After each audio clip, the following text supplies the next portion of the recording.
திருமணமாகி 1½ மாதத்திலேயே என் தந்திரமான மாமியார் என் நகைகளை திருடி தன் மகள் வீட்டிற்கு அனுப்பி வைத்தார். ஆனால் பழி என் மீது விழுந்தது.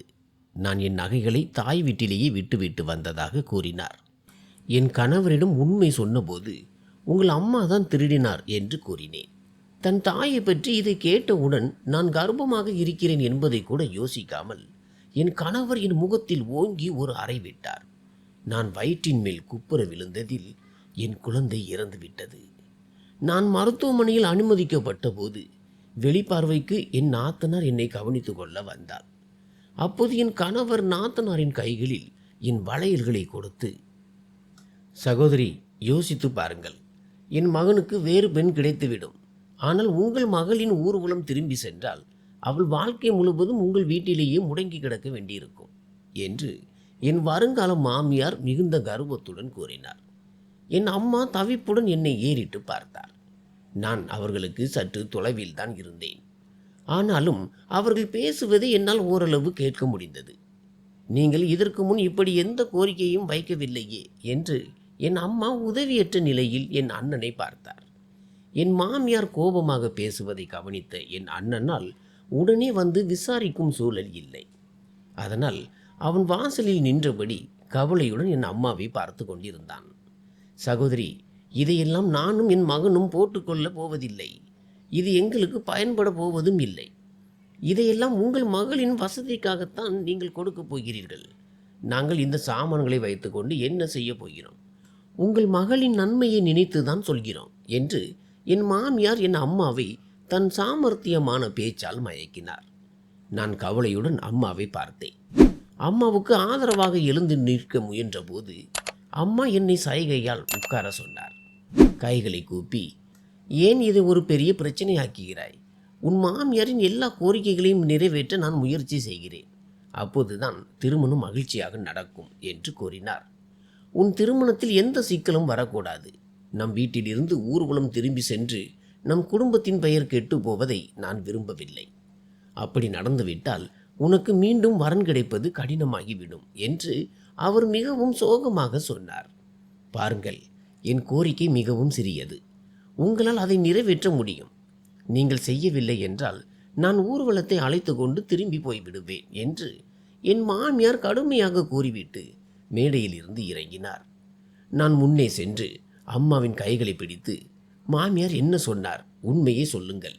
நீங்கள் எதையாவது மறைத்தால் நான் உங்களிடம் பேசவே மாட்டேன் என்று கோபமாக கேட்டேன். ஏதாவது கலாட்டா ஆகிவிடுமோ என்ற பயத்தில் அம்மா சொன்னார், ஒன்றுமில்லை.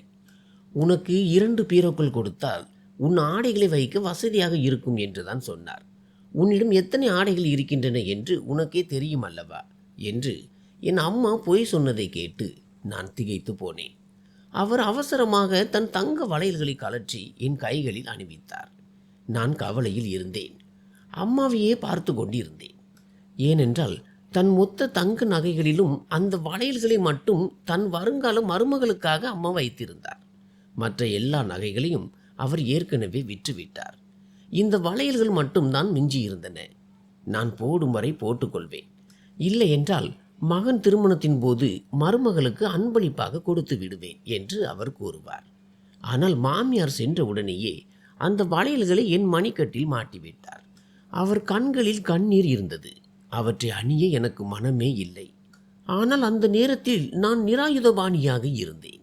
பிறகு எப்படியாவது அம்மாவிடமே திருப்பி தந்து விடலாம் என்று நினைத்தேன்.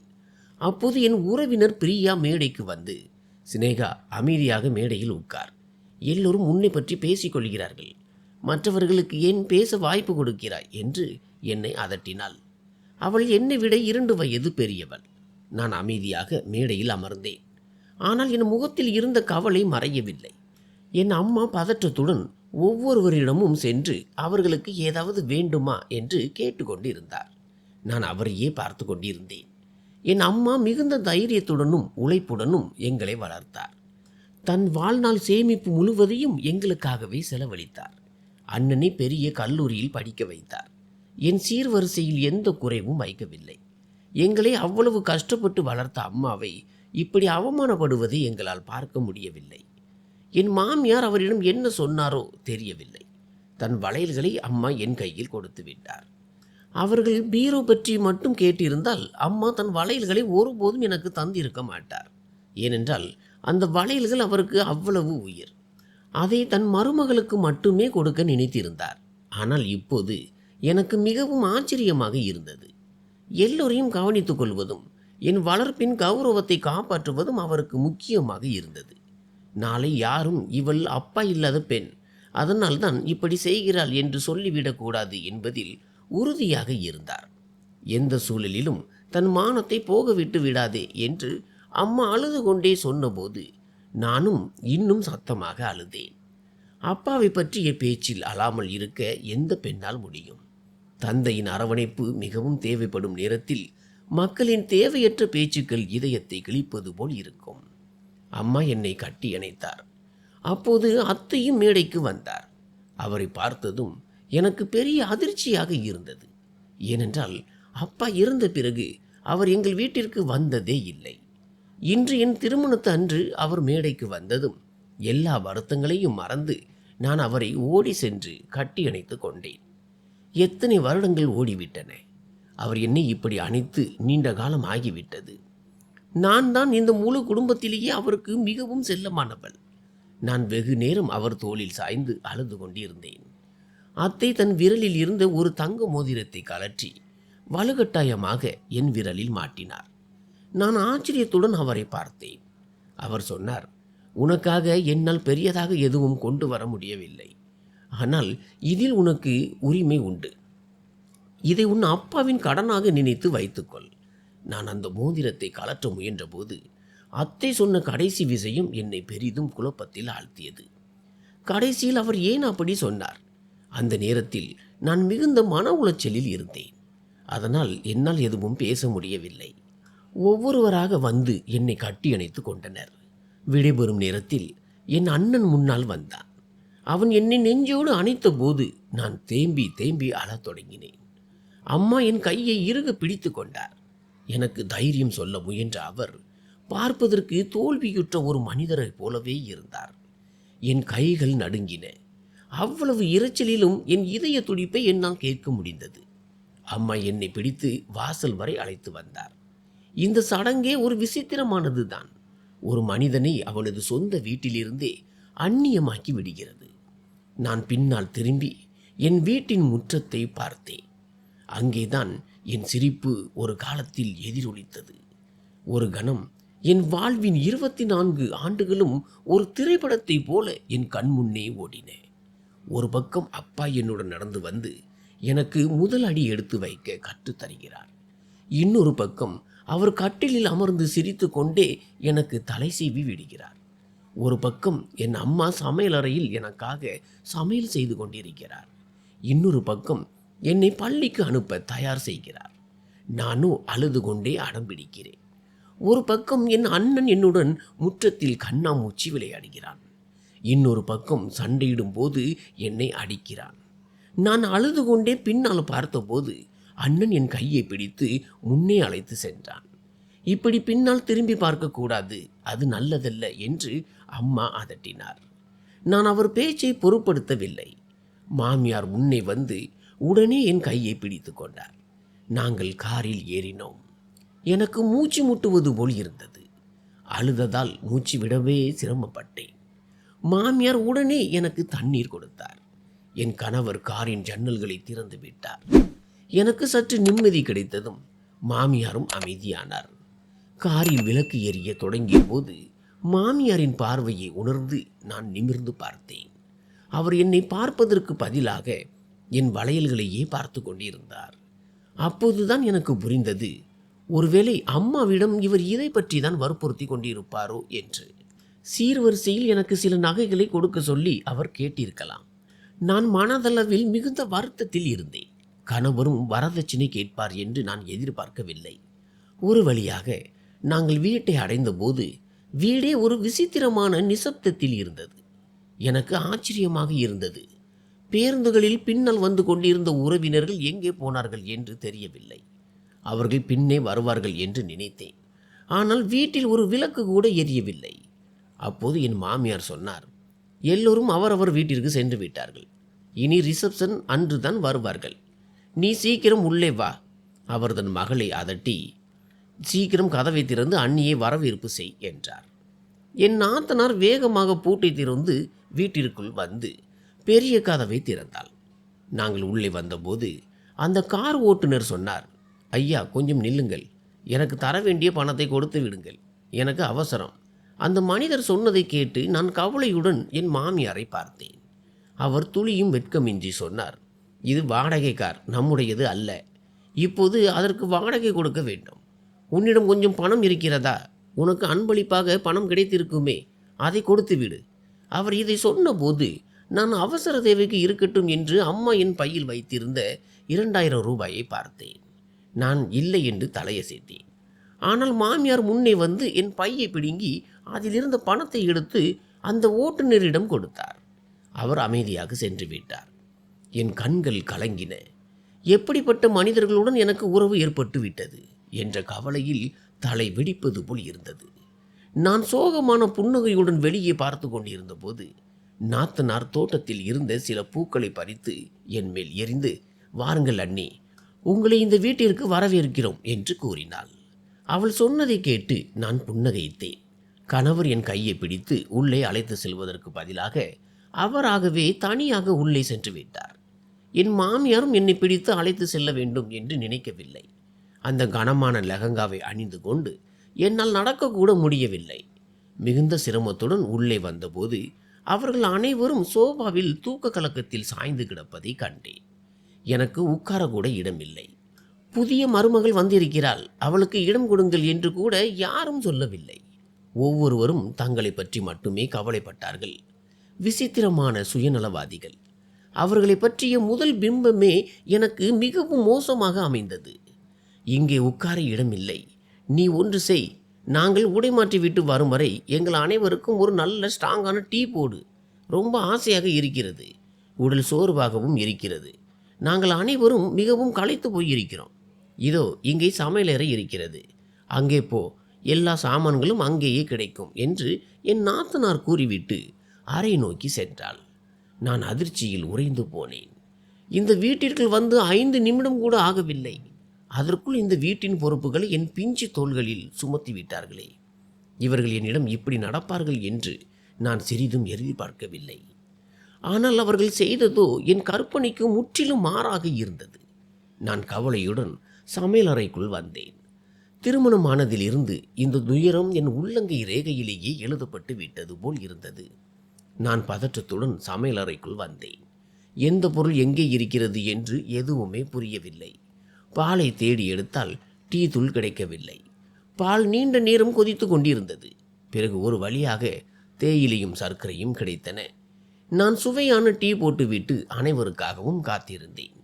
களைப்பினால் என் நிலைமை மோசமாக இருந்தது. ஆனால் இங்கே என்னை டீ போட சொல்லிவிட்டார்கள். கணவர் எனக்காக பேசியிருக்க வேண்டும். ஆனால் அவரோ எதையுமே காது கொடுத்து கேட்காதவர் போல வாயை மூடிக்கொண்டு அமர்ந்திருந்தார். எனக்கு வருத்தமாகத்தான் இருந்தது. ஆனாலும் அனைவரிடமும் மகிழ்ச்சியாக நடக்கவே முயற்சித்தேன். யாருக்கும் என் செயல் பிடிக்காமல் போய்விடக்கூடாது என்று நினைத்தேன்.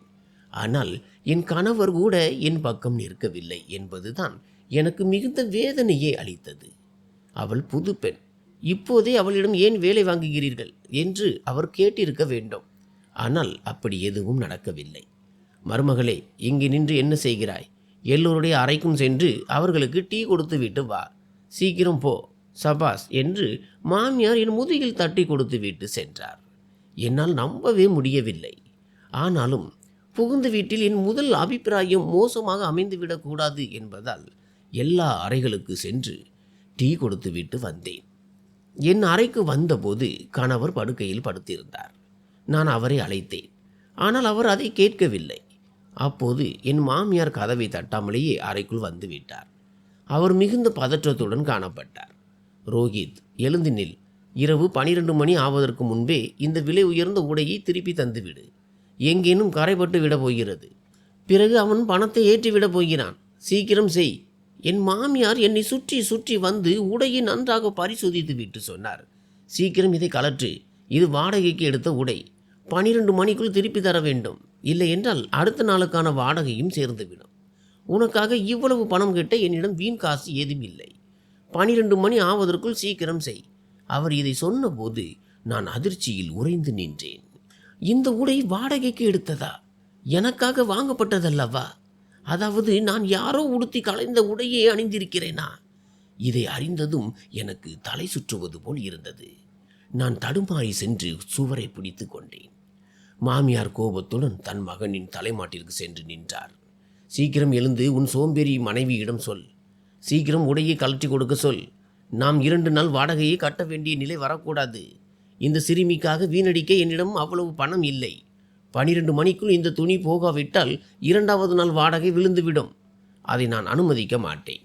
என் பேச்சை காது கொடுத்து கேள். எவ்வளவு சீக்கிரம் முடியுமோ அவளை மாற்று சொல். மாமியார் கோபத்துடன் கூறிவிட்டு தன் தலையை அழுத்தியபடி சோபாவில் அமர்ந்தார். நான் திகைத்து போய் அவர்களை பார்த்து கொண்டிருந்தேன். கணவர் என்னை கோபமாக பார்த்து, அம்மா சொல்வது உனக்கு புரியவில்லையா? சீக்கிரம் போய் உடையை மாற்று என்றார். அவரது அந்த போக்கில் என் எஞ்சியிருந்த நம்பிக்கையும் அற்று போனது. நான் அழுது கொண்டே குளியலறைக்குள் புகுந்தேன். நான் உள்ளே சென்று 5 நிமிடம் கூட ஆகவில்லை. அதற்குள் மாமியார் கதவை பலமாக தட்ட ஆரம்பித்தார்.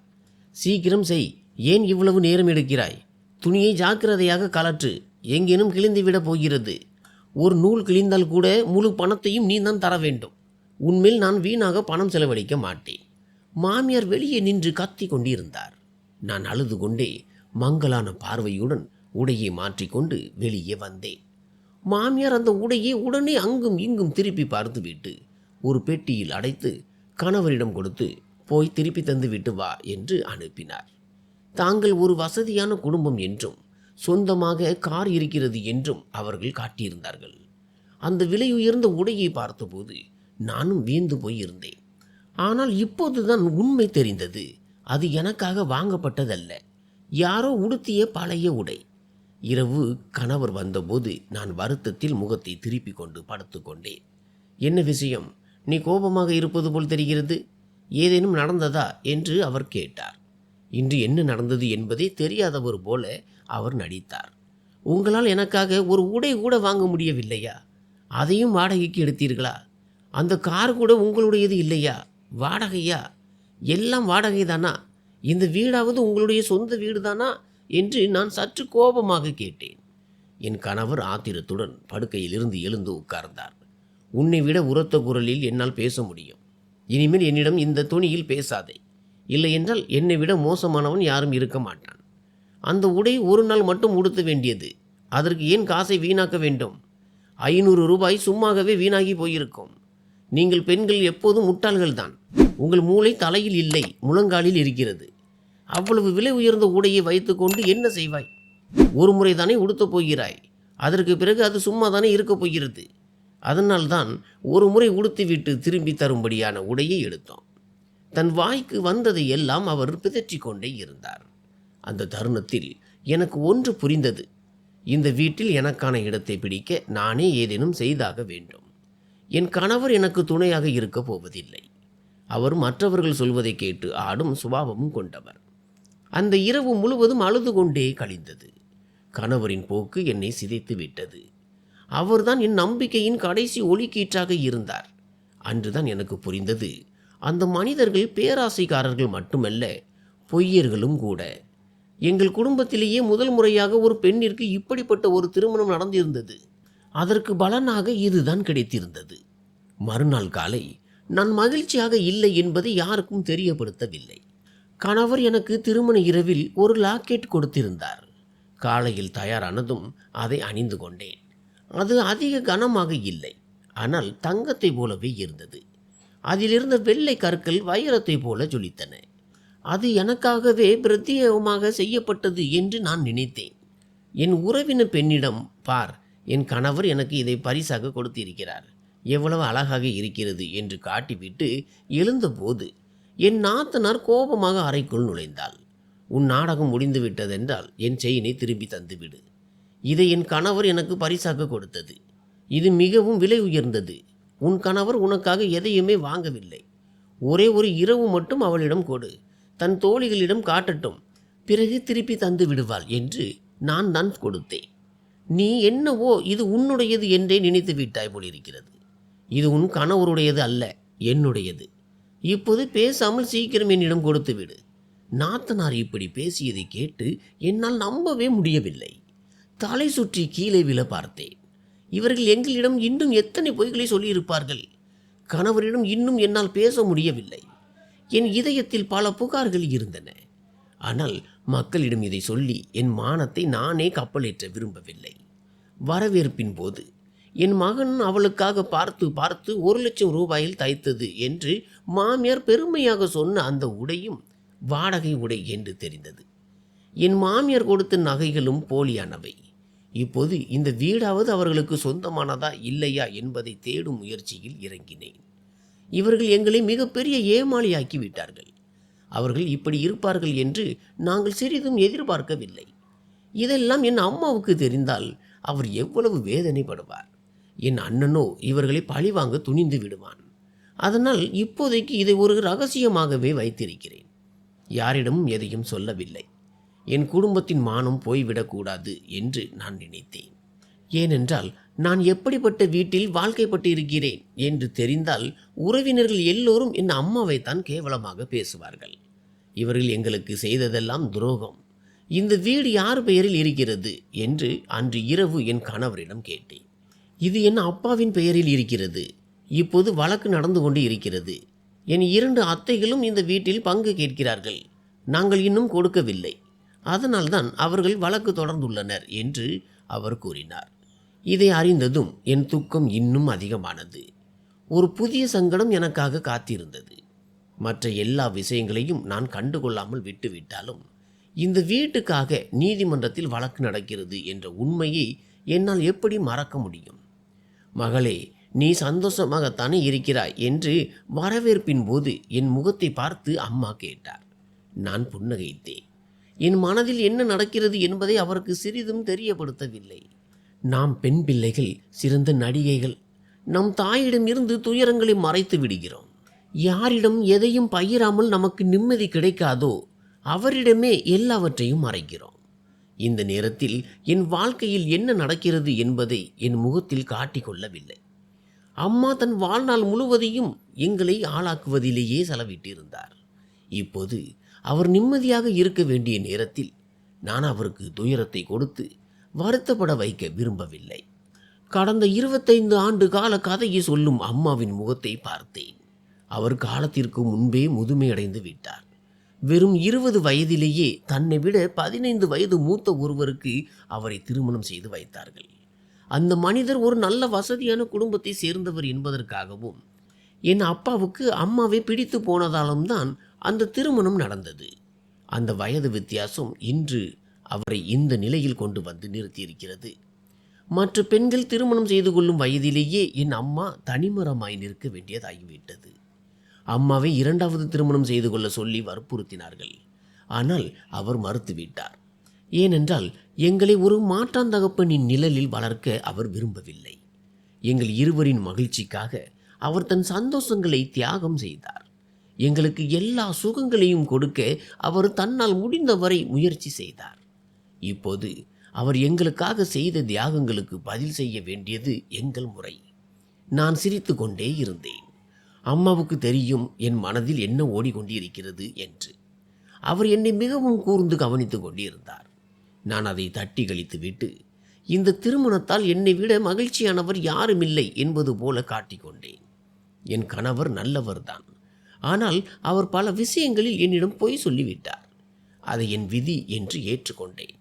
மருமகளே, உன்னிடம் ஒரு விஷயம் கேட்க வேண்டும் என்று வரவேற்பிற்கு அடுத்த நாள் காலை உணவு சாப்பிடும்போது என் மாமியார் கேட்டார். நான் அவரை கவனித்த போது அவர் கேட்டார், சொல்லு, உங்கள் வீடு யார் பெயரில் இருக்கிறது? அவர் இப்படி கேட்டதும் நான் என் கணவரை பார்த்தேன். இதற்கு நான் என்ன பதில் சொல்வது? அவர் தனக்கும் இதற்கும் சம்பந்தமே இல்லை என்பது போல் அமர்ந்திருந்தார். அந்த வீடு என் அத்தை மற்றும் என் அம்மாவின் பெயரில் இருக்கிறது என்று நான் வெளிப்படையாக கூறினேன். உடனே என் மாமியார், அப்படி என்றால் அதில் உனக்கும் பங்கு இருக்கிறதல்லவா என்றார்.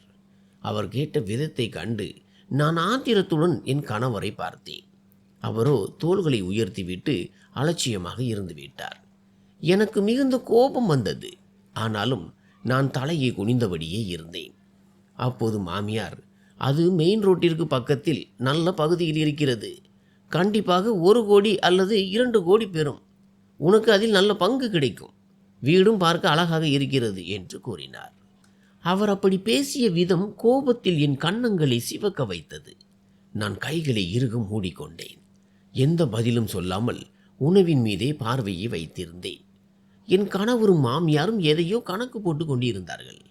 நான் கோபத்தில் எழுந்து என் அறைக்கு வந்து என் அம்மாவுக்கு ஃபோன் செய்தேன். அம்மா, எனக்கு உண்மையே சொல்லுங்கள். அன்று என் மாமியார் உங்களிடம் என்ன சொன்னார்? நீங்கள் என்னிடம் பொய் சொன்னால் நான் உங்களுடனான எல்லா உறவையும் நிரந்தரமாக துண்டித்துக் கொள்வேன். திருமணத்தன்று அவர் உங்களிடம் என்ன சொன்னார் என்பதை நீங்கள் சொல்லியே ஆக வேண்டும். எதனால் உங்கள் வளையல்களை எனக்கு தந்தீர்கள்?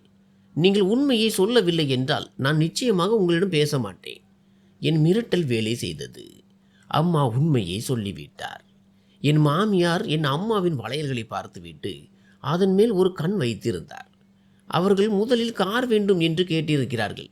அம்மாவால் கார் கொடுக்க முடியாத போது அதற்கு பதிலாக பணம் கேட்டிருக்கிறார்கள். என் அம்மா அவ்வளவு பணத்திற்கு எங்கே போவார்? அதனால்தான் மாமியாரின் ஆலோசனையின்படி தன் தங்க வளையல்களை கலற்றி என் மணிக்கட்டில் மாட்டிவிட்டார். உண்மையில் அந்த வளையல்களில் எனக்கு உரிமை இல்லை. அது என் அண்ணனின் பங்காகும். என் அம்மா தன் எல்லா நகைகளையும் விற்றுதான் என் திருமணத்தை நடத்தினார். எனக்காக நகைகளை செய்திருந்தார். ஆனால் அந்த வளையல்களை மட்டும் தன் வருங்கால மருமகளுக்காக வைத்திருந்தார். அதையும் எனக்கே கொடுத்து விட்டார். இப்போது அவரிடம் எதுவுமே மிஞ்சவில்லை. எனக்கு மிகவும் வருத்தமாக இருந்தது. இப்போதுதான் அசல் உண்மை எனக்கு தெரிந்தது. இனி ஒவ்வொரு அடியையும் நான் பார்த்துதான் வைக்க வேண்டும் என்பதை புரிந்து கொண்டேன். என் மாமியார் நான் நினைத்ததை விட பேராசைக்காரர். இப்போது என் சீர்வரிசை சாமான்களில் என் உடைகள் இருக்கும் சூட்கேஸ் திறக்கப்பட இருந்தது. எனக்கு மிகவும் பயமாக இருந்தது. நல்ல வேளையாக நான் பாதி உடைகளை என் அம்மா வீட்டிலேயே விட்டுவிட்டு வந்திருந்தேன். குறிப்பாக மிகவும் விலை உயர்ந்த உடைகளை. நாத்தனார் வந்து சூட்கேஸை திறந்தபோது அதிருப்தியுடன் கூறினாள், அண்ணி, உங்கள் உடைகள் எதுவும் நான் எடுத்துக்கொள்ளும் அளவிற்கு அவ்வளவு நன்றாக இல்லையே. அவள் சொல்லி முடிப்பதற்குள் என் மாமியார் சொன்னார், உடைகள் பிடிக்கவில்லை என்றால் என்ன? உனக்கு எது பிடித்திருக்கிறதோ அதை எடுத்துக்கொள். மாமியார் அப்படி சொன்னதும் நான் சட்டென்று என் கைகளை பின்னால் மறைத்து கொண்டேன்.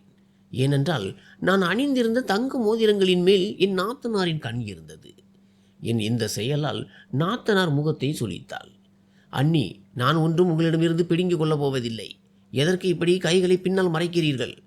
உங்கள் கையில் இருந்து உங்கள் சாமான்களை பிடுங்கி செல்லும் அளவிற்கு நான் ஒன்றும் கெட்டவள் இல்லை என்று அவள் குறை கூறினாள். மாமியார் என்னை கோபமாக பார்த்தார். ஆனால் நான் அதை பொருட்படுத்தவில்லை. ஒரு உடையை எடுத்து என் நாத்தனாரிடம் கொடுத்து, இது என் அம்மா உனக்காக கொடுத்தது. உனக்கு வேண்டுமென்றால் வைத்துக்கொள், இல்லை என்றால் எனக்கு பிரச்சனை இல்லை. நான் வேறு யாருக்காவது கொடுத்து விடுவேன் என்று கூறினேன். நான் இப்படி சொன்னதும் அவர்கள் இருவரும் தங்களுக்குள் ஏதோ பேசிக்கொண்டார்கள். மாமியார் என்னை திட்ட ஆரம்பித்தார். அந்த நேரத்தில் கணவர் அறைக்குள் வந்தார். என்ன நடக்கிறது? எல்லாம் சரிதானே என்று கேட்டார். ஒருவேளை அவர் சில பேச்சுக்களை கேட்டிருப்பார் போலிருக்கிறது. உடனே என் மாமியார், உன் மனைவி சூட்கேஸை திறந்ததும் என் மகளுக்காக ஒரு நல்ல உடையை கூட வாங்கி கொடுக்கவில்லை பார், வயதானவர்கள் உடுத்தும் நிறத்தை தேர்ந்தெடுத்திருக்கிறாள் என்று என் கணவரிடம் என்னை பற்றி புகார் செய்ய தொடங்கினர். நான் கணவரை ஒருமுறை நிமிர்ந்து பார்த்தேன். அவர்கள் பேச்சை பொருட்படுத்தாமல் சமையலறைக்கு சென்றேன். டீ போட்டு ஒரு கிளாஸ் தண்ணீரையும் எடுத்து கொண்டு வந்து கணவரிடம் கொடுத்தேன். அவர் மிகுந்த கோபத்தில் இருந்தார். வெகு நேரம் என்னை திட்டிக் கொண்டே இருந்தார். ஆனால் நான் அதை பொருட்படுத்தவில்லை. எனக்கு இருப்பது ஒரே ஒரு தங்கைதான். அவளுக்காக ஒரு நல்ல உடையை கூட உன்னால் கொண்டு வர முடியவில்லையா? அவள் ஒன்றும் உன்னுடைய எல்லா சாமான்களையும் பிடுங்கிக் கொள்ளப் போவதில்லை. ஒரே ஒரு உடைதானே கேட்டாள். உன் அம்மாவிடம் சொல்லி ஒரு நல்ல உடையாக வாங்கியிருந்தால் என்ன குறைந்திருப்பாய் என்று ஆத்திரத்துடன் கேட்டார். அவர் முன்னால் அவர் அம்மாவும் தங்கையும் மிகவும் அப்பாவி போல நடித்து கொண்டிருந்தார்கள். ஆனால் அவர்களின் உண்மை முகம் ஒரே நாளில் எனக்கு தெரிந்துவிட்டது. இனிமேல் நீ அம்மாவிடம் எந்த விவாதமும் செய்யக்கூடாது. அவர்கள் பெரியவர்கள். அவர்கள் விருப்பப்படியே செய்வார்கள். இது என் கட்டளை. நீ அவர்களிடம் சண்டையிட்டால் என்னை விட மோசமானவன் யாரும் இருக்க மாட்டான். எனக்கும் கோபம் வரும். இதுவரை நான் அதை காட்டவில்லை என்றால் என்னால் எதுவும் செய்ய முடியாது என்று அர்த்தம் அல்ல. அதனால் இனிமேல் அம்மா சொல்வதை கேட்டு நடப்பது உனக்கு நல்லது என்று அவர் சொன்னபோது நான் தலையை குனிந்து கொண்டேன். அவர்கள் முன்னால் அவர் அம்மாவை பற்றி நான் என்ன நினைக்கிறேன் என்று சொல்லவில்லை. இந்த நகைகளை அம்மாவிடமே கொடுத்துவிடு, அறையில் லாக்கர் வசதி இல்லை, நாளைக்கு ஏதாவது ஆகிவிட்டால் பிரச்சனை வந்துவிடும் என்று தன் கணவர் தயங்கி தயங்கி கூறினார். அவர் இதை கேட்பது அவர் விருப்பமில்லை. தன் அம்மா சொன்னதையே அவர் திருப்பி சொல்கிறார் என்பது எனக்கு புரிந்தது. பரவாயில்லை, நான் இந்த நகைகளை என் அம்மாவிடமே கொடுத்து விடுகிறேன், எனக்கும் நகைகள் அணிவதில் பெரிய விருப்பம் ஒன்றும் இல்லை என்று கணவருக்கு பதில் சொன்னதும் அவர் என்னை கோபமாக முறைத்து பார்த்தார். என்னிடம் வாயடிக்காதே, பேசும் பெண்களை எனக்கு பிடிக்காது, நகைகளை அம்மாவிடம் கொடு என்று சொன்னால் இப்போதே அதை எடுத்து சென்று அவரிடம் கொடுத்து விடு என்று அதட்டினார். என் பேச்சை கேட்கவில்லை என்றால் உன் நிலைமை என்னவாகும் என்று யோசித்துக்கொள் என்று என் கணவர் கட்டளையிட்டார். நான் அலமாரியை திறந்து அதன் லாக்கரில் நகைகளை வைத்துவிட்டு சாவியை அவர் முன்னாலேயே படுக்கையின் மேல் வைத்தேன். பரவாயில்லை, அறையில் லாக்கர் இல்லை என்றால் என்ன, அலமாரியில் இருக்கிறதே, நீங்கள் கவலைப்படாதீர்கள், அப்படி எதுவும் நடக்காது. வீட்டு ஆட்களே உடந்தையாக இருந்தால்தான் திருட்டு நடக்கும். வீட்டின் நிலைமை தெரியாமல் எந்த ஒரு வெளியாலும் உள்ளே வந்து கொள்ளையடிக்க துணிய மாட்டார்கள். இங்கே யாரும் திருடப் போவதில்லை, இது நம் அறை, இங்கே யாருக்கும் வர அனுமதி இல்லை, அதனால் நீங்கள் இவ்வளவு கவலைப்பட வேண்டாம் என்று நான் கோபமாக கூறினேன். கணவர் அமைதியாக டீ குடித்துவிட்டு அங்கிருந்து சென்று விட்டார். அவரிடம் அதிகமாக விவாதிக்காததால் நான் நிம்மதி அடைந்தேன். ஏனென்றால் நான் பதில் பேசினால் அதை அவர் மரியாதை குறைவு என்று கருதி என்னை திட்டியிருப்பார். என் வளர்ப்பின் மீதே கேள்வி எழுப்பியிருப்பார். நான் வீட்டின் எல்லா வேலைகளையும் செய்தேன். திருமணமான என் நாத்தனார் ஒரு மாதமாக எங்கள் வீட்டிலேயே தங்கியிருந்தாள். அவளுடைய குழந்தைகளின் ஆசைகளை நிறைவேற்றி எனக்கே அலுத்து போய்விட்டது. அவர்களின் காரணமாக நாள் முழுவதும் சமையலறையிலேயே கழிக்க வேண்டியிருந்தது. நாத்தனார் எப்போது தன் வீட்டிற்கு செல்வாள், நான் எப்போது மீண்டும் வேலைக்கு செல்வேன் என்று யோசித்து கொண்டிருந்தேன். ஏனென்றால் நான் வேலைக்கு சென்றால் வீட்டு வேலை செய்ய மாட்டேன், அதனால் என்னை வேலைக்கு அனுப்ப வேண்டாம் என்று அவள் என் மாமியாரிடம் சொல்லியிருந்தாள். அவள் மேல் எனக்கு மிகுந்த கோபம் வந்தது. வேலை பளுவால் நான் களைத்து போயிருந்தாலும் அதை வெளியில் காட்டிக்கொள்ளவில்லை. காட்டிக்கொண்டால் என்னை இன்னும் சிரமப்படுத்துவதற்காக அவள் இன்னும் அதிக வேலைகளை கொடுக்க முயல்வாள். திருமணமாகி 1 மாதத்திற்கு மேல் ஆகிவிட்டது. ஒரு நாள் நான் படிக்கட்டுகளில் ஏறி மேலே சென்று கொண்டிருந்த போது தலை சுற்றி கீழே விழுந்தேன். நல்ல வேளையாக அதிக உயரத்தில் இல்லாததால் தப்பித்தேன். நாத்தனார் உடனே என் முகத்தில் தண்ணீரை தெளித்து என்னை எழுப்பினாள். அந்த நேரத்தில் மாமியார் தன் நாத்தனார் வீட்டிற்கு சென்றிருந்தார். குழந்தைகள் பள்ளியில் இருந்தனர். எனக்கு நினைவு வந்தபோது மீண்டும் தலை சுற்ற தொடங்கியது. நாத்தனார் என்னை பிடித்து அறைக்கு அழைத்து சென்றாள். நான் மயக்க நிலையில் இருந்ததால் பயந்து போய் மாமியார் மற்றும் கணவருக்கு ஃபோன் செய்தாள். மருத்துவர் வந்து பரிசோதித்த போது நான் கர்ப்பமாக இருப்பது தெரிந்தது. மாமியாரும் நாத்தனாரும் மகிழ்ச்சி அடைவார்கள் என்று நினைத்தேன். ஆனால் அவர்கள் சந்தோஷப்படுவதற்கு பதிலாக திருமணமாகி எவ்வளவு காலம் ஆகிவிட்டது என்று கேட்டார்கள். அவர்களின் அந்த சுருக்கென்று தைக்கும் கேள்வி என்னை உடைத்து விட்டது. கணவர் என் பார்வையை தவிர்த்து விட்டு அலுவலகம் சென்று விட்டார். நான் தளர்ந்து போய் சோபாவில் அமர்ந்திருந்தேன். மாமியார் மற்றும் நாத்தனாரின் பேச்சுக்கள் என்னை கவலையடைய செய்தன. அப்படி என்ன அவசரம், திருமணமாகி இன்னும் சில காலம் சென்று இருக்கலாம் அல்லவா என்று மாமியார் சொன்னபோது எந்த தவறும் செய்யாமல் நான் குற்ற உணர்ச்சியுடன் அமர்ந்திருந்தேன். அப்போது நாத்தனார் சொன்னால், எனக்கு 2 வருடங்கள் கழித்து தான் மகன் பிறந்தான். அந்த இடைப்பட்ட காலத்தில் நாங்கள் நன்றாக ஊர் சுற்றினோம், மகிழ்ச்சியாக இருந்தோம், எல்லா ஆசைகளையும் நிறைவேற்றி கொண்டோம். இவ்வளவு சீக்கிரம் குழந்தை பிறப்பது நிறைய சிக்கல்களை உண்டாக்கும், நீ இதை கலைத்துவிடு. அவள் சொன்னதை கேட்டு நான் அதிர்ச்சியில் அவளையே பார்த்து கொண்டிருந்தேன். அவளுக்கு கடுமையான பதிலடி கொடுக்க வேண்டும் என்று தோன்றியது. ஆனால் மாமியாரின் மரியாதையை கருதி அமைதியாக இருந்தேன். நான் ஏதாவது பேசினால் அவள் நாள் முழுவதும் அந்த விஷயத்தை திரித்து பேசி என் கணவரிடம் சண்டையை மூட்டிவிடுவாள். அதனால்தான் நான் அமைதியாகிவிட்டேன். மாலை கணவர் வந்தபோது இனிப்புகள் வாங்கி வந்திருந்தார். அனைவரும் சாப்பிட்டார்கள். ஆனால் எங்களை தவிர வேறு யாரும் மகிழ்ச்சியுடன் சாப்பிடவில்லை. கணவரின் போக்கு முன்பை விட இப்போது கொஞ்சம் பரவாயில்லை. என்ன ஆச்சு, இன்று காலை உணவு செய்யவில்லையா, மணி காலை 10 ஆகிறது என்று கேட்டார். பலவீனம் மற்றும் தலை சுற்றல் காரணமாக என்னால் சமையலறைக்கு செல்ல முடியவில்லை. உடனே நாத்தனாரும் மாமியாரும் கோபத்துடன் என் அறைக்குள் நுழைந்தார்கள். அவர்கள் எப்போதும் என் மீது எரிந்து விழுந்தார்கள். சில நேரங்களில் நான் ஆச்சரியப்படுவேன். என்னை அவர்கள் என்னவென்று நினைக்கிறார்கள்? நான் என்ன ஒரு பொம்மையா? அவர்கள் எப்போது வேண்டுமானாலும் என்னை திட்டலாம், எப்போது வேண்டுமானாலும் நன்றாக நடக்கலாம் என்றார். எனக்கு உடல்நிலை சரியில்லை, அதனால்தான் சமையலறைக்கு செல்லவில்லை என்று சுருக்கமாக பதில் சொல்லிவிட்டு போர்வையை போர்த்தி கொண்டு படுத்து கொண்டேன். மாமியார் கோபமான பார்வையில் என் கணவரை பார்த்தார். உடனே என் கணவர் எழுந்து, எல்லோருக்கும் டிஃபன் செய்து கொடு, அப்புறம் ஓய்வெடு என்றார். அவர் சொன்னதும் நான் கோபமாக முறைத்தேன். ஆனால் என் உடல்நிலை சரியில்லை, என்னால் வேலை செய்ய முடியாது என்ற கவலை அவருக்கு சிறிதும் இல்லை. கணவர் மீண்டும் மீண்டும் சொன்னதால் நான் சமையலறைக்கு வந்து விட்டேன். ஆனால் நின்று கொண்டிருக்கவே என் நிலைமை மோசமாக இருந்தது. நான் பிடிவாதமாக நின்றேன். ஏனென்றால் நான் காலை உணவு செய்யாவிட்டால் வீட்டில் ஒரு பெரிய புயலே கிளம்பும். மாமியாரும் நாத்தனாரும் பாத்திரங்களை தூக்கி போட்டு சத்தம் போடுவார்கள். தேவையில்லாத ஒரு கலவரமே ஆகிவிடும். இதை நினைத்துதான் நான் சமையலறைக்கு வந்தேன். இங்கு நின்றபோது தலை சுற்றி வானலில் இருந்த எண்ணெய் முழுவதும் என் கால்களில் கொட்டிவிட்டது. நான் அலறினேன். எரிச்சல் தாங்க முடியாமல் துடித்தேன்.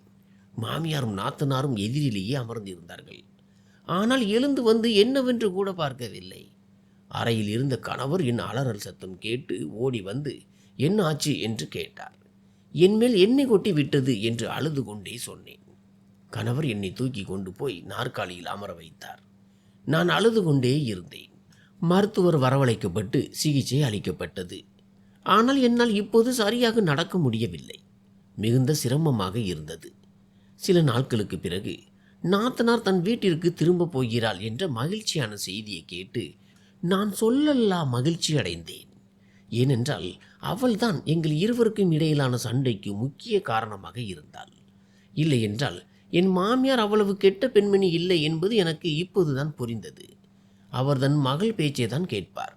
அவள் சொல்வதை ஒருபோதும் தட்டமாட்டார். நாத்தனாருக்கு என்னிடம் என்னதான் பிரச்சனையோ தெரியவில்லை. எப்போதும் எனக்கு எதிராக சதி செய்து கொண்டிருப்பாள். மாமியாரையும் தன் பக்கம் இழுத்து கொள்வாள். உங்கள் அனுமதி இருந்தால் நான் இன்று அம்மா வீட்டிற்கு சென்று வரவா? கால் வெந்து 2 நாட்களுக்கு பிறகு நான் கணவரிடம் அனுமதி கேட்டேன்.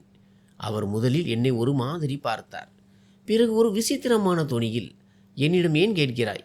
அம்மாவிடம் கேள், அவர் அனுமதி கொடுத்தால் போயிட்டு வா என்றார். அவருடைய இந்த விசித்திரமான பதிலை கேட்டு ஆச்சரியத்தோடு நான் மாமியாரின் அறைக்கு சென்றேன். நான் கதவை தட்டிய பிறகு நீண்ட நேரம் கழித்து உள்ளிருந்து உள்ளே வா என்ற குரல் வந்தது. அவர் என்னை பார்த்து சற்று வியப்படைந்தார். அத்தை, உண்மையில் என் அம்மாவிற்கு உடல்நிலை சரியில்லை, இன்று நான் வீட்டிற்கு செல்ல விரும்புகிறேன் என்று கூறினேன். மாமியார் என்னை ஒரு முறை ஏறிட்டு பார்த்தார். எத்தனை நாட்களுக்கு போகிறாய் என்று அவர் கேட்ட விதம் எனக்கு நிம்மதியை தந்தது. நல்லது, போக அனுமதிக்கிறாரே என்று நினைத்து கொண்டேன். அத்தை, ஒரே ஒரு நாள் தான் என்று நான் சொன்னதும் மாமியார் சொன்னார், பரவாயில்லை, 2-3 நாட்களுக்கு நிம்மதியாக போயிட்டு வா. உன் அம்மாவை கவனித்துக்கொள். பெண் பிள்ளைகளால் வேறு என்ன பயன்? நாளைக்கு தங்களுக்கு ஒரு துணையாகவும் ஆதரவாகவும் இருப்பார்கள் என்றுதானே அம்மாக்கள் பெண் பிள்ளைகளை பெற்றெடுக்கிறார்கள். அவர்களை நன்றாக கவனித்துக்கொள். அப்புறம் மெதுவாக வா. அவசரம் ஏதுமில்லை. உன் அம்மாவின் உடல்நிலை சரியாகட்டும். அதுவரை அங்கேயே இரு. எங்கள் தரப்பிலிருந்து யாரும் தடுத்தால் என்னிடம் சொல். முதலாக மாமியாரின் வாயிலிருந்து இப்படிப்பட்ட வார்த்தைகளை கேட்டு நான் அதிர்ந்து போனேன். என் காதுகளையே என்னால் நம்ப முடியவில்லை. இதை சொல்வது வேறு யாரும் அல்ல, என் மாமியார் தான். நான் வாயை பிளந்து ஆச்சரியத்தில் நின்றிருந்த போது என் மாமியார் அருகே வந்து என் வாயை மூடிவிட்டு சொன்னார், போ, 2 நாட்களோ அல்லது 3 நாட்களோ இரு, அது உன் இஷ்டம். ஆனால் என் மகள் அவளுடைய வீட்டிற்கு சென்றவுடனேயே நீ இங்கே வந்து விட வேண்டும். என்னால் வீட்டு வேலைகளை செய்ய முடியாது. உன் அம்மாவை பார்த்துக்கொள், உன் வீட்டையும் கவனித்துக்கொள். ஆனால் ஒன்று மட்டும் நினைவில் இருக்கட்டும், என் மகள் போவதற்கு முன்னால் நீ வந்து விட வேண்டும். என்னால் வேலை செய்ய முடியாது, எனக்கு வயதாகிவிட்டது என்பதை நீயே பார்க்கிறாய் அல்லவா? என்னால் இந்த வேலைகளை எல்லாம் செய்ய முடியாது. அவர் அவ்வளவு அன்பான தொனியில் பேசினார். எனக்கு முதலில் நம்பிக்கையே வரவில்லை. பிறகு மிகுந்த மகிழ்ச்சியுடன் என் அறைக்கு வந்தேன். நான் அவ்வளவு சந்தோஷமாக இருப்பதை பார்த்த என் கணவர் எனக்கு அனுமதி கிடைத்து விட்டது என்பதை புரிந்து கொண்டார். சரி, இதோ கொஞ்சம் பணம் இருக்கிறது, இதை உன் அம்மாவிடம் கொடு என்று என் கணவர் 10,000 ரூபாயை என்னிடம் கொடுத்தார்.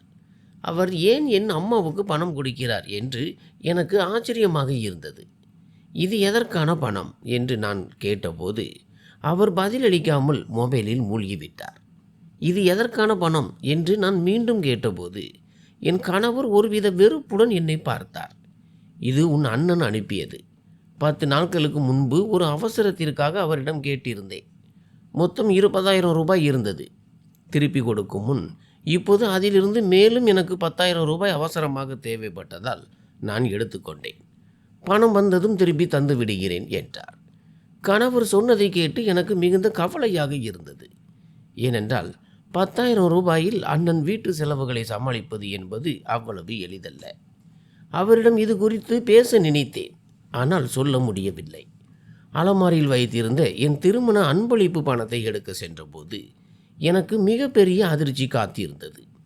அங்கே பணம் இல்லை. ரோஹித், இங்கிருந்த பணத்தை நீங்கள் எடுத்தீர்களா என்று நான் பதற்றத்துடன் கேட்டபோது என் கணவர் சொன்னார், ஆமாம், அம்மா கேட்டார், அதனால் எடுத்து கொடுத்தேன். உனக்கு ஏன் இப்போது அந்த பணம் தேவைப்படுகிறது? உனக்கு எப்படி இன்று அதன் நினைவு வந்தது? அம்மாவுக்கு தேவைப்பட்டது, நான் கொடுத்து விட்டேன். என் கேள்வியை திசை திருப்பி அவர் என் மீதே கோபப்பட்டார். நான் இல்லை என்று தலையசைத்தேன். அது என் திருமண பரிசு பணம், அது என்னுடையது. அதை எப்படி உங்கள் அம்மாவுக்கு கொடுக்கலாம் என்று நான் ஆத்திரமாக கேட்டேன். என் கணவர் என் மீது அதிருப்தியுடன் ஒரு பார்வையை பார்த்தார். அதற்கென்ன, அது வீட்டின் பணம் தானே, வீட்டு செலவுகளுக்குத்தான் பயன்படுத்தி இருக்கிறோம். இதற்கு ஏன் இவ்வளவு பெரிய கலவரம் செய்கிறாய்? போ, உன் வேலையை பார். இனிமேல் என்னிடம் இந்த தோணியில் பேசாதே. இல்லை என்றால் என்னை விட மோசமானவன் யாரும் இருக்க மாட்டான் என்று அதட்டினார். அந்த பணம் உனக்கு அவ்வளவு முக்கியமா? என்னிடமே எதிர்த்து பேசுகிறாய். வெறும் சில ரூபாய் தானே என்று அவர் மரியாதையின்றி கூறிவிட்டு தன் வேலையில் மூழ்கிவிட்டார். அம்மாவிடம் என்ன பதில் சொல்வது என்று எனக்கு புரியவில்லை. கடந்த மாதம் எனக்கு கிடைத்த சம்பளத்தில் இருந்து 10,000 எடுத்து அண்ணன் அனுப்பிய பணத்துடன் சேர்த்து மொத்தம் 20,000 ரூபாயாக அம்மாவிடம் கொடுக்க வைத்து கொண்டேன். நான் என் பையை எடுத்துக்கொண்டு வீட்டிலிருந்து கிளம்ப தொடங்கிய போது நாத்தனார் என்னை பார்த்து ஒரு தந்திரமான புன்னகையை சிந்தினாள். அவளது அந்த சிரிப்பு எனக்கு விசித்திரமாக தோன்றினாலும் நான் அதை பொருட்படுத்தவில்லை. அண்ணி, சீக்கிரம் வந்து விடுங்கள் என்று அவள் கூறினாள். வீட்டில் எந்த பிரச்சனையும் வந்துவிடக்கூடாது. அதுவும் இல்லாமல் அம்மாவுக்கு வேலை செய்து பழக்கமில்லை. அதனால் நான் கிளம்புவதற்கு முன்பே நீங்கள் வந்து விடுங்கள். அப்போதுதான் அவருக்கு எந்த சிரமமும் இருக்காது. அவளது பேச்சில் ஏதோ ஒரு உள்நோக்கம் இருப்பது போல தெரிந்தது. ஆனால் நான் அதை பெரிதாக எடுத்துக்கொள்ளவில்லை. சரி, நான் சீக்கிரம் வந்து விடுவேன். நீங்கள் கவலைப்படாதீர்கள். நீங்கள் கிளம்புவதற்கு முன்பே நான் எங்கே இருப்பேன் என்று கூறிவிட்டு அங்கிருந்து புறப்பட்டேன். நான் அம்மாவிடம் அந்த பணத்தை கொடுத்ததும் அவர் மிகுந்த மகிழ்ச்சியடைந்து தன் மருமகனை புகழ்ந்து பேச தொடங்கினார். அவர்களுடைய கருப்பு பக்கங்களை பற்றி நான் இன்னும் அம்மாவிடம் எதுவுமே சொல்லவில்லை. சினேகா, உன் திருமண ஊர்வலத்தின் போதும் வரவேற்பின் போதும் நீ உடுத்தியிருந்த உடைகள் மிகவும் அழகாக இருந்தன. உன் மாமியார் அவற்றை எங்கே வாங்கினார்கள் என்று சொன்னாரா என்று என் உறவினர் பிரியா ஆசையுடன் கேட்டபோது என் முகம் வாடி போனது. ஏனென்றால் இன்று வரை அந்த உடைகளை பற்றி யாரும் என்னிடம் கேட்டதே இல்லை. அக்கா, வரவேற்பு அன்று காலையில் நீங்கள் உடுத்தியிருந்த அந்த சுடிதாரை எனக்கு ஒரு நாள் கொடுக்க முடியுமா? எங்களுக்கு ஒரு பார்ட்டி இருக்கிறது. அதை நான் உடுத்தி கொண்டு போக விரும்புகிறேன் என்று என் உறவினர் தங்கை ஸ்ரேயா கேட்டபோது நான் மௌனமானேன். அவளுக்கு என்ன பதில் சொல்வது என்று தெரியவில்லை. ஏனென்றால் அந்த உடைகள் அனைத்தும் வாடகைக்கு எடுத்தவை. திருமண மற்றும் வரவேற்பு உடைகள் மட்டுமல்ல, அவர்கள் வீட்டிலிருந்து வந்திருந்த அத்தனை உடைகளும் என் மாமியாரால் வாடகைக்கு எடுக்கப்பட்டவை தான். ஊர் மெச்ச காட்ட வேண்டும் என்பதற்காக மட்டுமே அவர் வாடகை கொடுத்து அவற்றை கொண்டு வந்திருந்தார். விழாக்கள் முடிந்த மறு நிமிடமே அவற்றை திருப்பி தந்துவிட்டார். அந்த உடைகளை நிம்மதியாக கூட என்னை உடுத்த விடவில்லை. உண்மையில் அந்த உடைகள் ட்ரை கிளீனருக்கு போயிருக்கின்றன. இன்னும் திரும்பி வரவில்லை. வந்ததும் உன் அத்தானிடம் சொல்லி உன் வீட்டிற்கு அனுப்பி வைக்கிறேன். பார்ட்டி எப்போது என்று நான் கேட்டேன். ஸ்ரேயா வருத்தத்துடன் பார்ட்டி நாளைக்கு தான் என்றாள். சரி, பரவாயில்லை, நான் என்னுடைய வேறு ஏதாவது ஒரு உடையை உடுத்திக் கொள்கிறேன் என்றாள். ஆனால் உங்கள் உடைகள் எல்லாமே அவ்வளவு அழகாக இருந்தன. சொல்ல வார்த்தையே இல்லை. எல்லோரும் உங்களை புகழ்ந்து தள்ளினார்கள் என்று அவள் மீண்டும் மீண்டும் சொன்னபோது நான் சங்கடத்துடன் அமர்ந்திருந்தேன். ஏனென்றால் நான் மறக்க நினைத்த என் மாமியாரின் அந்த செயல்கள் எனக்கு மீண்டும் மீண்டும் நினைவுக்கு வந்து கொண்டிருந்தன. உன் மாமியாரின் நடத்தை உன்னிடம் சரியாகத்தானே இருக்கிறது என்று திடீரென அம்மா கேட்டபோது நான் குடித்து கொண்டிருந்த தண்ணீர் விக்கலாக மாறி பலமாக இருமத் தொடங்கினேன். அம்மா முன்னே வந்து என் முதுகில் தட்டி கொடுத்து, எல்லாம் சரிதானே, நீ ஏதோ கவலையாக இருப்பது போல் தெரிகிறது என்று கேட்டார். நான் உடனே என் கண்களில் வந்த கண்ணீரை துடைத்து கொண்டு முகம் கழுவி விட்டு சொன்னேன், அம்மா, எல்லோரும் ரொம்ப நல்லவங்க. நாத்தனாரோட குணம் கொஞ்சம் விசித்திரமாக இருக்கு. ஆனால் அவளும் கொஞ்சம் நாளில் அவள் வீட்டுக்கு போயிருவா. அதுக்கப்புறம் அத்தையும் நானும் மட்டும்தான் வீட்டில் இருப்போம். என் மாமியார் ரொம்ப நல்லவங்க. என்னை தங்கம் போல பார்த்துக்கிறாங்க. என் கணவரும் எனக்கு எந்த குறையும் வைக்கலை. எல்லோரும் ரொம்ப நல்லவங்க. எனக்கு யாரை பற்றியும் எந்த புகாரும் இல்லை. நாத்தனாரை பொறுத்த வரைக்கும் அவள் கொஞ்சம் நாள் விருந்தாளிதான், அப்புறம் போயிருவா. நான் இப்படி சொன்னதும் அம்மா சொன்னார், மாமியார் கூட எப்பவும் அனுசரையா இரு. அவங்களே உன்னை பெத்த அம்மா மாதிரி பார்த்துக்கோ. அவங்களுக்கு உன்னை பற்றி எந்த புகாரும் வரவிடாதே. அவங்க உன்னோட மாமியார். அவங்களே அம்மாவாகவே நினைச்சு நடந்துக்கோ. அவங்கக்கிட்ட எப்பவும் மரியாதை குறைவாக நடந்துக்காதே. இல்லை என்றால் உன் கணவனும் உன் மேலே கோபப்படுவார். அம்மாவின் அறிவுரை ஆரம்பமாகி விட்டது. அது எனக்கு சுத்தமாக பிடிக்கவில்லை. எந்நேரமும் புகுந்த வீட்டை எப்படி கவனித்து கொள்ள வேண்டும் என்று அவர் பாடம் எடுப்பது எனக்கு எரிச்சலாக இருந்தது. நான் அம்மாவின் பேச்சை கேட்டுக்கொண்டே சமையலில் கவனம் செலுத்தினேன். அன்று மாலை என் கணவர் உணவருந்த வருவதாக இருந்தார். அதற்காக அம்மா விசேஷமாக தயார் செய்திருந்தார். எந்த நேரத்துக்கு வருவீங்க? அம்மாவும் நானும் உங்களுக்காக காத்து கொண்டு இருக்கிறோம். இரவு 9 மணி ஆகியும் பசியால் வாடி போய் நான் என் கணவருக்கு ஃபோன் செய்தேன். அவரோ, நான் சாப்பிட்டு முடித்து விட்டேன். நாளைக்கு உன்னை அழைத்து போக வரும்போது அங்கேயே சாப்பிட்டு கொள்கிறேன். உன் அம்மா கிட்ட சொல்லிவிடு, வருத்தப்பட வேண்டாம் என்றார். கணவரின் அந்த ஒட்டாத பேச்சை கேட்டு நான் அதிர்ச்சி அடையவில்லை. மாறாக ஒருவித நிம்மதி தான் அடைந்தேன். அம்மாவிடம் அவர் வரவில்லை என்று சொல்லிவிட்டேன். வீணாக அவருக்காக இவ்வளவு நேரம் பசியோடு இருந்தோம். எனக்கு கோபமாக இருந்தது. ஆனால் அம்மாவோ தன் மருமகனை பற்றியே கவலைப்பட்டு கொண்டிருந்தார். 2 நாட்கள் நிம்மதியாக கழிந்தன. ஆனால் ஏதோ ஒரு இனம் புரியாத பதற்றம் எனக்குள் இருந்தது. நான் என் அம்மாவிடம் சொன்னேன், அம்மா, நான் என் புகுந்த வீட்டிற்கு போகணும். சரிம்மா, உன் விருப்பம் எப்படியோ அப்படியே செய். நான் ரோஹித்தை இன்னைக்கு நைட்டு விருந்திற்கு கூப்பிடுகிறேன் என்று அம்மா சொன்னார். நானும் சரி என்றேன். இரவு என் கணவர் வந்து சாப்பிட்டு விட்டு என்னை அழைத்து கொண்டு சென்றார். அன்று நான் வீட்டிற்கு திரும்பிய போது அறை மிகவும் சுத்தமாக இருந்தது. யாரோ சுத்தம் செய்திருப்பது போல எனக்கு தோன்றியது. மாமியாரும் நாத்தனாரும் வந்து சுத்தம் செய்திருப்பார்கள் என்று நினைத்தேன். மாமியார் வந்ததும் நாத்தனார் எங்கே என்று கேட்டேன். அதற்கு அவர், நீ கிளம்பி போன 2 நாள்லேயே அவள் வீட்டுக்கு போயிட்டா. அவள் மாமியாருக்கு உடம்பு சரியில்லையாம் என்றார். இதை கேட்டு நான் வருத்தப்பட்டு அவர் மாமியாரின் உடல்நிலை குறித்து மாமியாரிடம் கேட்டபோது, இப்போது அவர் பரவாயில்லை, அவருக்கு இரத்த அழுத்தம் சீராகிவிட்டது என்று கூறினார். நான் நிம்மதி அடைந்தேன். இரவு கணவர் வீட்டிற்கு வந்ததும் அலமாரியை அடுக்கி வைக்க முடிவு செய்தேன். கணவரின் துணிகள் நிறைய சேர்ந்து விட்டன. அவற்றை இஸ்திரி செய்ய வேண்டியிருந்தது. நான் எல்லாவற்றையும் எடுத்து ஒவ்வொன்றாக இஸ்திரி செய்து அலமாரியில் மாட்டினேன். அப்போது என் பார்வை என் துணிகள் இருக்கும் அந்த அடுக்கின் மேல் விழுந்தது. நான் வைத்துவிட்டு போனது போல துணிகள் அங்கே இல்லை. நான் எல்லா துணிகளையும் எடுத்து மீண்டும் அடுக்கி வைக்க தொடங்கினேன். அவசரத்தில் லாக்கர் பூட்டப்படாமல் இருந்ததா அல்லது நான் இல்லாத நேரத்தில் யாராவது அதை திறந்தார்களா என்று என்னால் கணிக்க முடியவில்லை. நான் வேகமாக லாக்கரை திறந்து நகைகளை பார்ப்பதற்காக சாவியை திருகிய போது என் வாயில் இருந்து ஒரு அலறல் சத்தம் வந்தது. ஏனென்றால் அங்கே நகைகள் இல்லை. நான் கணவரை அழைத்தேன். அவர் ஓடி வந்தார். பார்த்தால் நகைகள் காணவில்லை. மாமியார் நாத்தனாரிடம் உனக்கு விரைவில் தங்க நகை செய்து தருகிறேன் என்று சொன்னது எனக்கு நினைவுக்கு வந்தது. அன்று எனக்கு ஒன்று நிச்சயமாக தெரிந்தது. என் மாமியார் என் நகைகளை ஏதோ செய்ய போகிறார் என்று.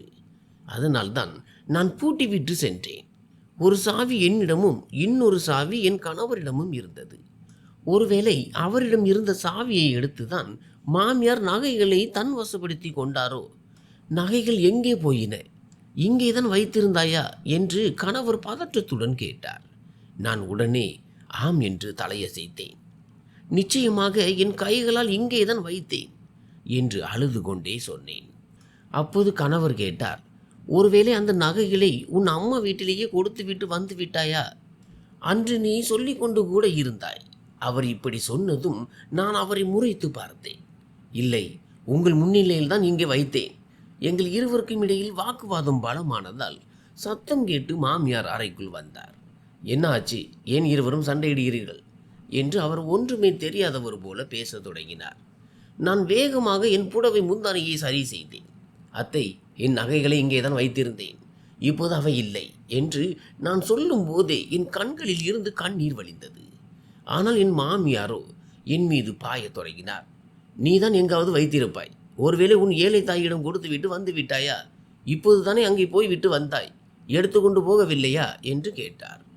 அவர் இவ்வளவு சுலபமாக சொன்னது எனக்கு மிகுந்த வேதனையை அளித்தது. என் அம்மா ஒன்றும் அவ்வளவு ஏழை இல்லை அத்தை, அப்படியெல்லாம் இல்லை. நானே தான் இங்கே வைத்தேன். ஒருவேளை நீங்கள் எடுத்தீர்களா? அன்று கூட சொன்னீர்களே நகைகளை உங்களிடம் கொடுத்து விடும்படி. நான் மாமியாருக்கு பதில் சொன்னதும் கணவர் என்னை கோபமாக முறைத்தார். என் அம்மா மேலேயே பழிய போடுகிறாயா? அதுவும் அந்த வளையல்களுக்காகவா என்று அவர் கேட்டார். நான் ஆத்திரத்துடன் சொன்னேன், ஆம், அந்த வளையல்கள் எனக்கு மிக முக்கியம். ஏனென்றால் அவை மிகவும் பழையவை. அவற்றை நான் என் அம்மாவிடமே திருப்பி தந்துவிட விரும்பினேன். அவற்றில் எனக்கு உரிமை இல்லை என்று நான் கருதினேன். என் அம்மா தன் மருமகளுக்காக சேமித்து வைத்திருந்தவை அவை. தன் எல்லா நகைகளையும் விற்றுவிட்டு இதை மட்டும் வைத்திருந்தார்.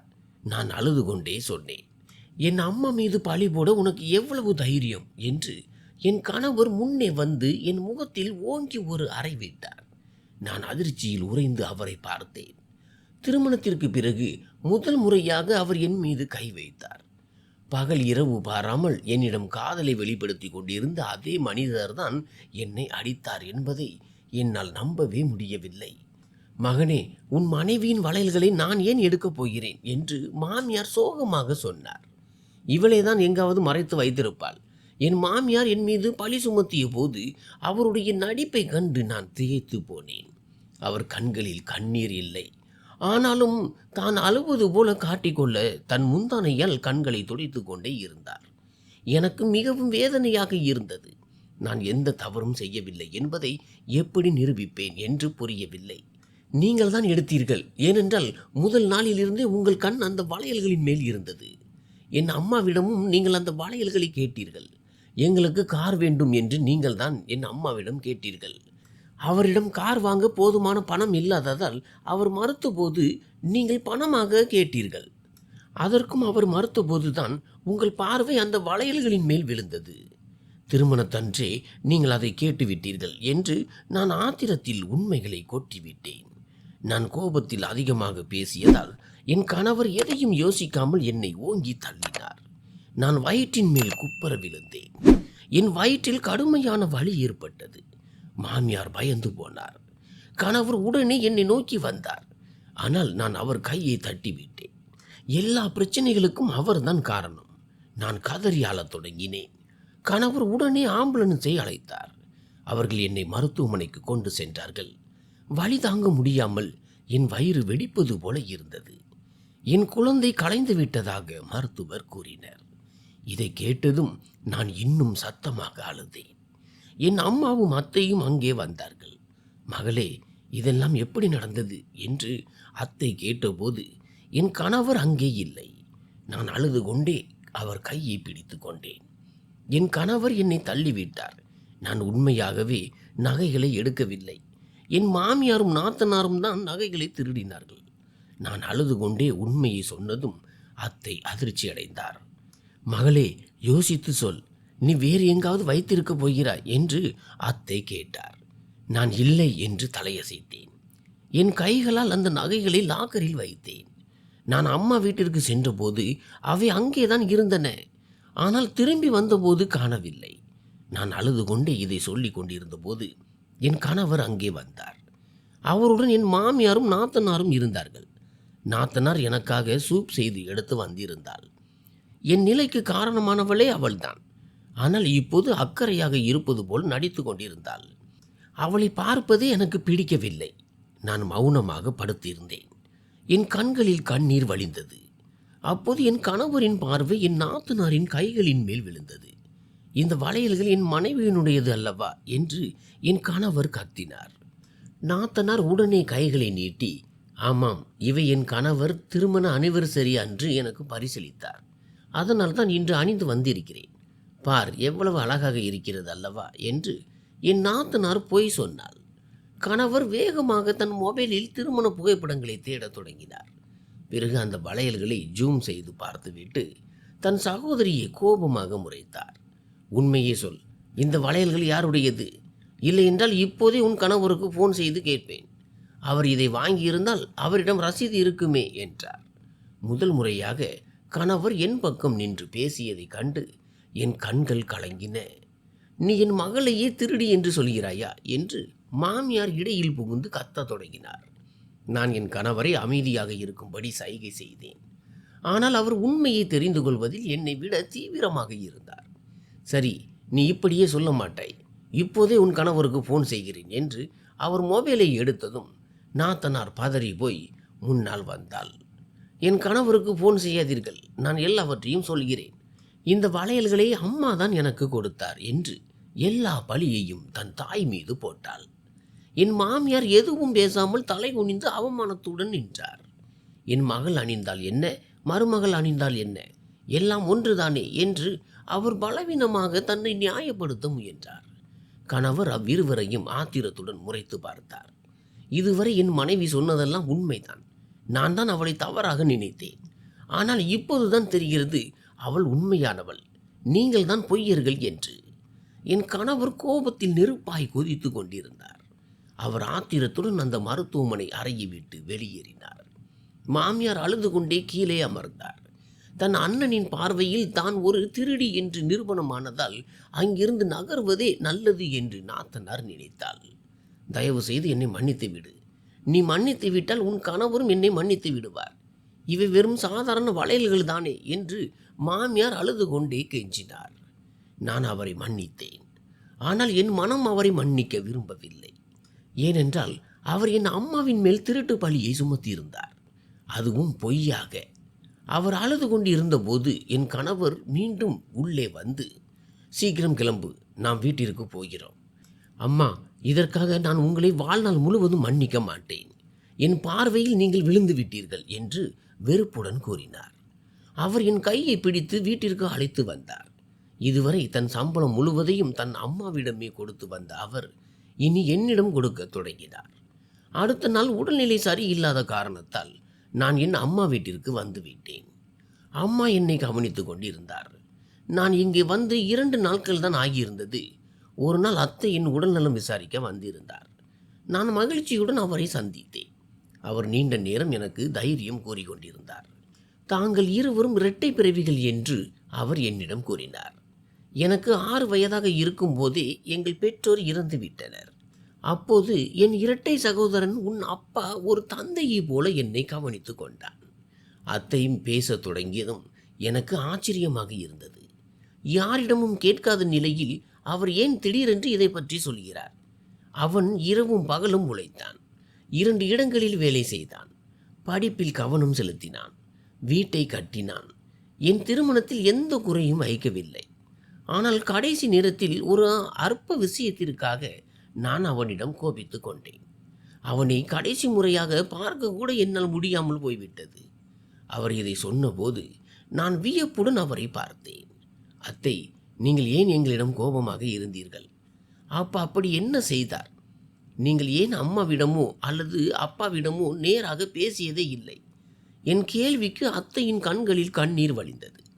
உண்மையில் என் நாத்தனாருக்கும் உன் அப்பாவுக்கும் திருமணம் நடக்க வேண்டும் என்றும் அவன் வீட்டு மாப்பிள்ளையாக வர வேண்டும் என்றும் என் மாமியார் விரும்பினார்.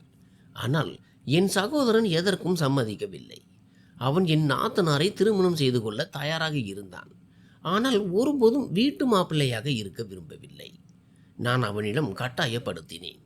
என் பேச்சை கேட்காவிட்டால் வாழ்நாள் முழுவதும் உறவை முறித்து கொள்வேன் என்று மிரட்டினேன். அவன் உன் விருப்பப்படியே செய் என்று சொல்லிவிட்டான். நான் கோபமடைந்து பல வருடங்களாக அவனிடம் பேசவே இல்லை. அவன் தன் விருப்பப்படி திருமணம் செய்து கொண்டான். உன் அம்மாவை எனக்கு ஆரம்பத்தில் பிடிக்கவே இல்லை. அத்தை சிரித்து கொண்டே இதை சொன்னபோது நாங்களும் சிரித்தோம். இந்த வீட்டின் மேல் எனக்கு எந்த உரிமையும் இல்லை. இந்த வீட்டை நான் உங்கள் பெயருக்கே எழுதி வைக்கிறேன். இதன் மேல் உங்களுக்கு தான் உரிமை உண்டு. என் சகோதரன் ஏற்கனவே இந்த வீட்டில் எனக்குரிய பங்கை தந்து விட்டான். அவர் இந்த ரகசியத்தை உடைத்த போது நாங்கள் அனைவரும் அதிர்ச்சியடைந்தோம். அதாவது, இந்த வீடு இனி அத்தையின் பெயரில் இல்லை. அப்பா ஏற்கனவே அத்தைக்குரிய பங்கை தந்து விட்டார் என்பது எங்களுக்கு தெரியாது. சொல்லப்போனால் அப்பாவின் உழைப்பில் உருவான இந்த சொத்தில் அத்தைக்கு எந்த பங்கும் கிடையாது. இது என் நாத்தனார் சம்பந்தப்பட்ட உறவு முறைக்கும் முந்தைய விஷயம். என் கணவருக்கு புற்றுநோய் வந்தபோது என் சகோதரன் தன் வாழ்நாள் சேமிப்பு முழுவதையும் அவர் சிகிச்சைக்காக செலவழித்தான். என் கணவரின் சிகிச்சைக்காக மற்றவர்களிடம் கடன் வாங்கக்கூட அவன் துணிந்தான். அவனது அந்த நன்றி கடனை என்னால் ஈடுகட்டவே முடியவில்லை. அவன் அவ்வளவு நல்லவன். ஆனால் நான் அவனுக்கு ஒரு நல்ல சகோதரியாக இருக்கவில்லை. அத்தை அழுது கொண்டே வீட்டின் பத்திரங்களை என் கையில் கொடுத்துவிட்டு அங்கிருந்து எழுந்து சென்றார். நாங்கள் அத்தையை தடுத்து பார்த்தோம். ஆனால் அவர் எங்கள் பேச்சை கேட்கவில்லை. அத்தை கேட்டுக்கொண்டதால் தான் அப்பா இந்த வீட்டை அவர் பெயரில் எழுதியிருந்தார். ஏனென்றால் எங்கள் தாத்தாவின் பரம்பரை வீட்டை அப்பா விற்று தொழிலில் முதலீடு செய்திருந்தார். அதில் அத்தைக்கு பங்கு இருந்தது. ஆனால் அத்தை தன் சகோதரனை மன்னித்து விட்டார். அதனால் அப்பா தன் சொந்த காலில் நிற்க வேண்டும் என்பதற்காகவே அத்தை விட்டு கொடுத்தார். இது ஒரு சிறிய விஷயம்தான். ஆனால் அத்தை எங்கே எங்களை இந்த வீட்டிலிருந்து துரத்தி விடுவாரோ என்று நான் வாழ்நாள் முழுவதும் பயந்து கொண்டே இருந்தேன். சில நாட்கள் என் தாய் வீட்டில் தங்கியிருந்த பிறகு நான் மீண்டும் புகுந்த வீட்டிற்கு திரும்பினேன். நான் வீட்டிற்குள் நுழைந்த உடனேயே என் மாமியார் என் கால்களை பிடித்து கொண்டார். என்னை மன்னித்து விடு. நான் எப்போதும் உனக்கு கெடுதல் செய்யவே நினைத்தேன். உன் கணவனை உனக்கு எதிராக தூண்டிவிட்டேன். அவன் என்னிடம் கொடுத்த பணத்தை எல்லாம் என் மகளிடம் கொடுத்து விட்டேன்.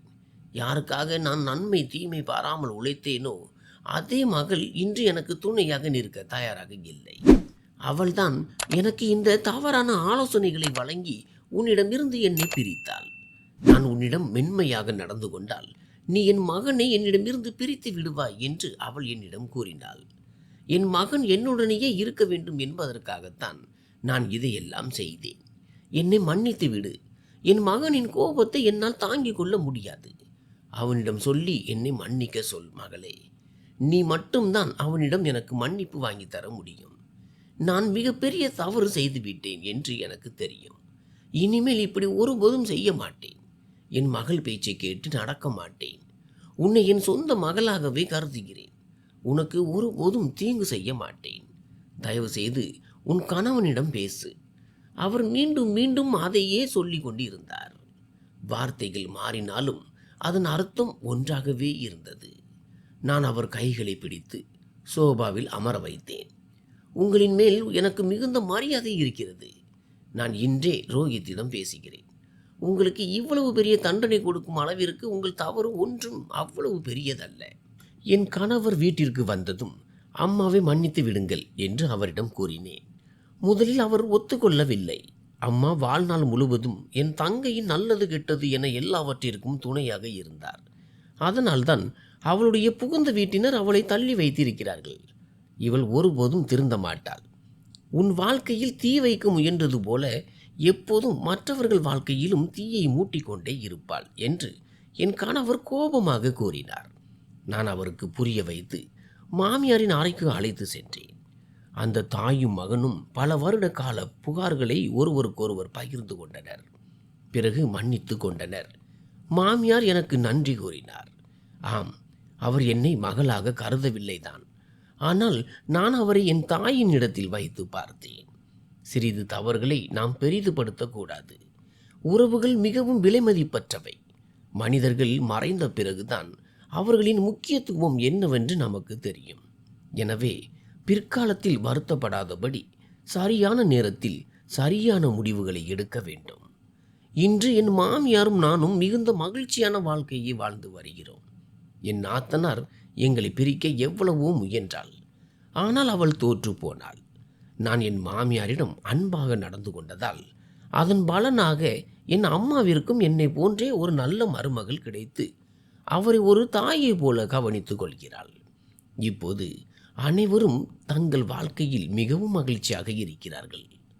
இறைவன் அனைவரையும் தீய பார்வைகளில் இருந்து காப்பாராக. நன்றி.